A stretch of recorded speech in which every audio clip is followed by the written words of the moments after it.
Hello friends, एक बार फिर से हाजिर हूँ साइंस के नए चैप्टर के साथ। इस बार जो साइंस के चैप्टर्स हैं वो हमारी संस्थान के वो टेस्ट पेपर हैं जो हम स्टूडेंट के लिए प्रोवाइड कराते हैं। सोचा इसलिए आप लोगों के लिए भी डाल दिए जाए जिससे आप लोगों को कुछ लाभ हो। देखिए, आज कुछ करने से पहले या कुछ कहने से पहले मैं आपको एक स्टोरी सुनाऊंगी जो स्टोरी मेरे टीचर ने मुझे सुनाई थी। और स्टोरी कुछ ऐसे थी, आप लोगों ने नाम सुना होगा लियो दा विंसी। लियो दा विंसी क्या थे? एक फेमस आर्टिस्ट थे जो क्या करते थे, बहुत अच्छी ड्राइंग बनाते थे। और लियो दा विंसी की एक पेंटिंग थी जो कि करोड़ों डॉलर्स की कीमत में बिकी हुई थी।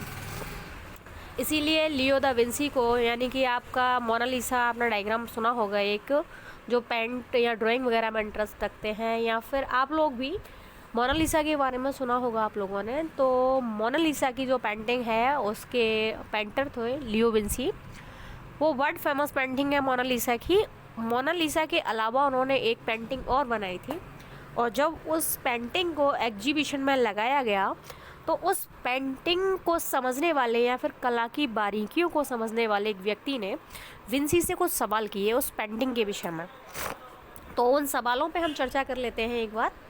वो सवाल कुछ इस तरीके से था, उस पेंटिंग को जब बनाया था विंसी ने, तो उस पेंटिंग के अगले भाग में जो दृश्य बनाया गया था, या जो स्त्री या फिर कहिए कि जो ह्यूमन एक ड्राइंग बनाई गई थी, अगले भाग में सर के ऊपर काफ़ी ज़्यादा बाल थे और सर का पिछला भाग गंजा था।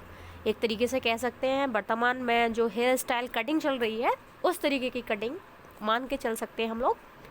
जब व्यक्ति ने उस ड्राइंग को देखा या उस पिक्चर को देखा तो उन्होंने विंसी से सवाल किया कि सर, मुझे आपसे 3 क्वेश्चंस के आंसर चाहिए। तो मेरा फर्स्ट क्वेश्चन है कि जो कुछ आपने बनाया है इस पेंटिंग में वो देखने में बहुत सुंदर लग रहा है। अगर मैं उसको ध्यान से देखूं तो मुझे प्रतीत हो रहा है कि एक सुंदर व्यक्ति है जिसका चेहरा बहुत चमकदार है, जो बहुत अट्रैक्टिव भी लग रहा है देखने में। लेकिन जैसे ही मैं इसकी बैक साइड देखता हूँ तो मेरा मन क्या हो जाता है, ख़राब हो जाता है।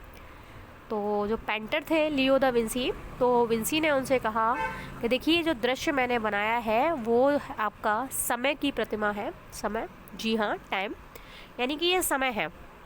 उनका दूसरा क्वेश्चन था, सर इन समय को आपने आगे से इतने बाल दे के बनाया है और अगर सामने से देखा जाए तो ये बहुत ही सुंदर देखने में प्रतीत हो रहा है, लेकिन पीछे से आपने इसको इतना भद्दा, इतना ऑड क्यों बनाया है? तो विंसी का जवाब था कि देखिए, जब आप समय के साथ चलते हैं, यानी कि समय को आप जो काम दिया गया उस समय पे करते हैं, तो आप हमेशा क्या होते हैं, आपका फ्यूचर ब्राइट होता है। समय के साथ चलने पर आप हमेशा ब्राइट फ्यूचर को गेन करते हैं, आपके सारे काम समय पर पूरे होते हैं। लेकिन जैसे ही आप अपनी चीज़ों को कल पर टालने लगते हैं तो क्या होता है, समय आपके हाथ से छूट जाता है। यानी कि आपके हाथ से समय फिसल गया, तो इसलिए मैंने क्या किया है, इसका जो पिछला हिस्सा है उसको गंजा बनाया है।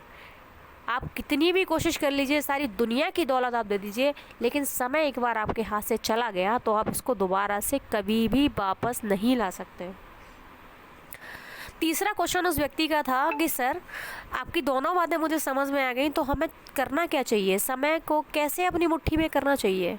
तो विंसी ने कहा कि मेरे भाई, मेरे दोस्त, समय को हम तो क्या, ईश्वर भी एक बार जो बीता हुआ समय है उसको वापस नहीं ला सकता। इसका सबसे अच्छा उपयोग ये है कि जो समय पे हमें काम करना है उसको हम उसी समय पे पूरा कर लें। समय का सबसे महत्वपूर्ण उपयोग वही लोग करते हैं, सोने के टाइम पे सोना, खाने के टाइम पे खाना और पढ़ने के टाइम पे पढ़ना। तो इस कहानी को सुनाने का जो मेरा उद्देश्य था वो सिर्फ इतना था कि आप लोगों ने अब तक जितना भी टाइम है अपना जैसे भी निकाला हो, लेकिन अब इस समय एग्ज़ाम का टाइम है, तो आप लोग ये मत सोचिए कि अभी टाइम काफ़ी है, डेट शीट बार बार एक्सटेंड हो रही है। आप लोग ये सोचिए कि अब आप लोगों के पास समय बिल्कुल नहीं बचा है। जो समय आप बर्बाद कर चुके हैं वो दोबारा नहीं आएगा वापस। इसलिए अब चेतने का, जाग जाने का समय है, कुछ करने का समय है।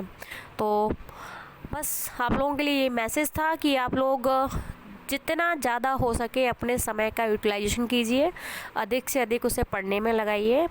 जितना हम लोगों से होगा हम अपने एफ़र्ट पूरे करेंगे। जो भी आपको इम्पोर्टेंट क्वेश्चंस चाहिए, जो भी आपको आंसर चाहिए आप लोग कमेंट कीजिए, हम आपकी कोशिश करेंगे हेल्प करने की। संस्थान में हर विषय के अलग अलग अध्यापक हैं, लेकिन आप लोगों के फीडबैक न मिलने की वजह से संस्थान अपना काम स्लो गति से चला रहा है। जो संस्थान से छात्र जुड़े हुए हैं वो लाभान्वित हो रहे हैं संस्थान से। अगर आप लोग भी चाहते हैं कि आपको भी संस्थान की तरफ से पूरा लाभ मिले, पूरा सहयोग मिले, तो आप लोग अपने कमेंट्स, अपने फीडबैक्स दीजिए। ठीक है, एक बार फिर से धन्यवाद। ये इम्पोर्टेंट क्वेश्चंस की सीरीज़ है जो हमने अपने छात्रों के लिए बनाई थी। इसको आपके लिए डाल दिया गया है, अपलोड कर दिया गया है, इसलिए आप लोग इसको पढ़ें और अच्छे से अच्छे इसका लाभ उठाएं। धन्यवाद।